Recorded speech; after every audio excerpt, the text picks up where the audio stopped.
മറ്റൊരു പുതിയ വീഡിയോയിലേക്ക് എല്ലാവർക്കും സ്വാഗതം.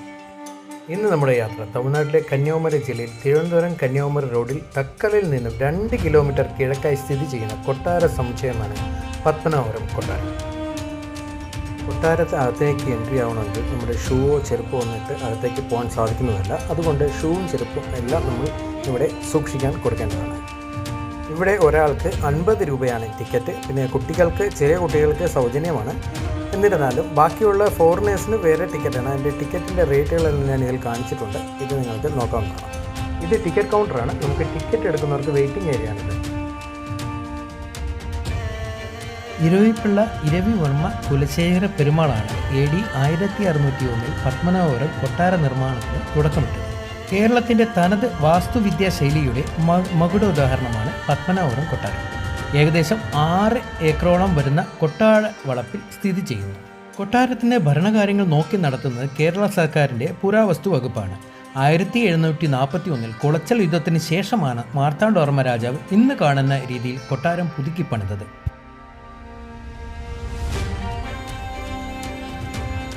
ഒരു കൊട്ടാര സമുച്ചയത്തിനുള്ളിൽ അനവധി അനുബന്ധ മന്ദിരങ്ങൾ സ്ഥിതി ചെയ്യുന്നു. ഇവ വിവിധ കാലയളവിൽ വിവിധ ആവശ്യങ്ങൾക്ക് വേണ്ടി വിവിധ രാജാക്കന്മാരിൽ പണികഴിപ്പിക്കപ്പെട്ടവയാണ്. പൂമുഖമാളിക. നടമാളികയിലെ നടവാതിലിലൂടെ അകത്ത് കടന്നാൽ കാണുന്നതാണ് പൂമുഖമാളിക. ദീർഘചതുരാകൃതിയിലുള്ള നടയ്ക്ക് പുറത്തേക്ക് തള്ളി നിൽക്കുന്ന മുഖത്തോടു കൂടിയ ഈ ഇരുനില കെട്ടിടത്തിൽ പൂമുഖം, മന്ത്രശാല, നാടകശാല, മണിമേട എന്നീ ഭാഗങ്ങൾ ഉൾപ്പെട്ടിരിക്കുന്നു. പത്മനാഭപുരം കൊട്ടാരത്തിലെത്തുന്ന അതിഥികളെ മഹാരാജാവ് സ്വീകരിക്കുന്ന സ്ഥലമാണ് പൂമുഖം. പത്മനാഭപുരം കൊട്ടാരത്തിലെ ഏറ്റവും പഴക്കം ചെന്ന കൊട്ടാരമാണ് തായ് കൊട്ടാരം അഥവാ ദർഭക്കുളങ്ങര കൊട്ടാരം. രവിവർമ്മ കുലശേഖര പെരുമാളിൻ്റെ കാലത്താണ് ഈ കൊട്ടാരം പണികഴിപ്പിച്ചത്. 4 മാതൃകയിൽ പണികഴിപ്പിച്ച ഈ കൊട്ടാരത്തിലെ ഏകാന്ത മണ്ഡപത്തിന് നിരവധി സവിശേഷതകളുണ്ട്. മനോഹരമായ കൊത്തുപണികളോടെ വരിക്കപ്ലാവിൽ തടിയിൽ നിർമ്മിച്ച കന്നിത്തൂൺ ഇവിടെ കാണാം. ഒറ്റത്തടിയിൽ കൊത്തിയിരിക്കുന്ന ശില്പങ്ങളും തൊങ്ങലുകളും വളയങ്ങളും കേരളീയ ദാരുശില്പ വൈഭവം വിളിച്ചോതുന്നു. ദേവീ പ്രീതിക്കായി കളമെഴുത്തും പാട്ടും ഈ ഏകാന്ത മണ്ഡപത്തിൽ വച്ചാണ് നടത്തിയിരുന്നത്. പല ചലച്ചിത്ര രംഗങ്ങൾക്കും ഈ കൊട്ടാര സമുച്ചയം സാക്ഷിയായിട്ടുണ്ട്. മണിച്ചിത്രത്താഴ് എന്ന ചിത്രം ഇവിടെ വച്ചാണ് ഷൂട്ട് ചെയ്യപ്പെട്ടത്. ഇത് മൊത്തം കാണുന്നതിനായി നമുക്ക് 2 മണിക്കൂർ ആവശ്യമായി വരും. അകത്തായി പത്മനാഭപുരം പാലസിൻ്റെ തന്നെ ക്യാൻറ്റീൻ സ്ഥിതി ചെയ്യുന്നുണ്ട്. ഇവിടെ നമുക്ക് ലഘുഭക്ഷണങ്ങൾ കഴിക്കാം.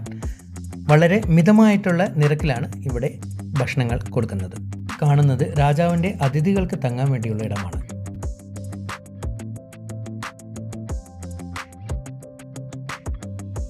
ഇതാണ് തെക്കേ കൊട്ടാരം. ഈ കൊട്ടാരം മിക്ക ആൾക്കാരും കാണാൻ ഇടയുണ്ട്. കാരണം മണിച്ചിത്രത്താഴ് എന്ന സിനിമയിൽ രാമനാഥൻ വസിക്കുന്ന സ്ഥലമായി അതിൽ ചിത്രീകരിക്കുന്നു.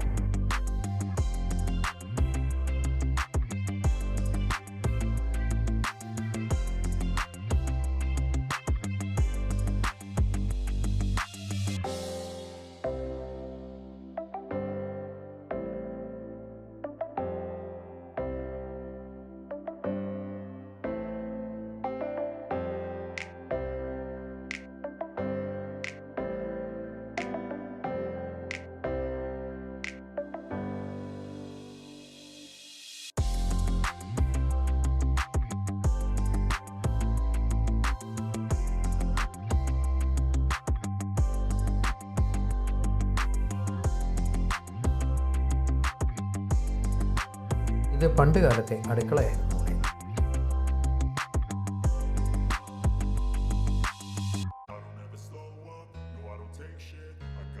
ഈ കല്ലെടുത്ത് ഉയർത്തിയാൽ മാത്രമേ ഉള്ളൂ പണ്ട് പട്ടാളത്തിലേക്ക് തിരഞ്ഞെടുക്കപ്പെടുകയുള്ളൂ. ഇതാണ് മണിച്ചിത്രത്താഴ് എന്ന സിനിമയിലെ ക്ലൈമാക്സിൽ നാഗവല്ലി ഡാൻസ് കളിക്കുന്ന സ്ഥലം. ഇതാണ്.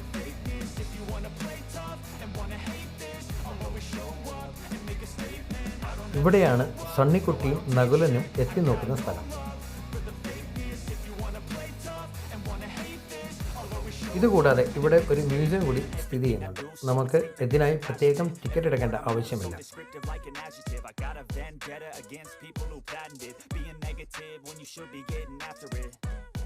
I got facts over tracks, this and that, spitting slow, spitting fast. I could roast, I could gas, think I'm okay at last, but I don't know if that can erase all the past and the pettiness. ഈ കാണുന്നതാണ് മാർത്താണ്ഡവർമ്മയുടെ വാൾ. അപ്പോൾ ഇതെല്ലാമാണ് ഇന്നത്തെ video ഉൾക്കൊണ്ടിരിക്കുന്നത്. ഇനി അടുത്തൊരു വീഡിയോയുമായിട്ട് വരുന്നവരേക്കും നിങ്ങൾക്ക് നന്ദി, നമസ്കാരം. പിന്നെ ഈ വീഡിയോ ആദ്യമായിട്ട് കാണുകയാണെങ്കിൽ ഞങ്ങളെ സപ്പോർട്ട് ചെയ്യുക. അതിന് നിങ്ങളുടെ വിലയേറിയ സബ്സ്ക്രൈബ് ഞങ്ങൾക്ക് ആവശ്യമാണ്. Thank you.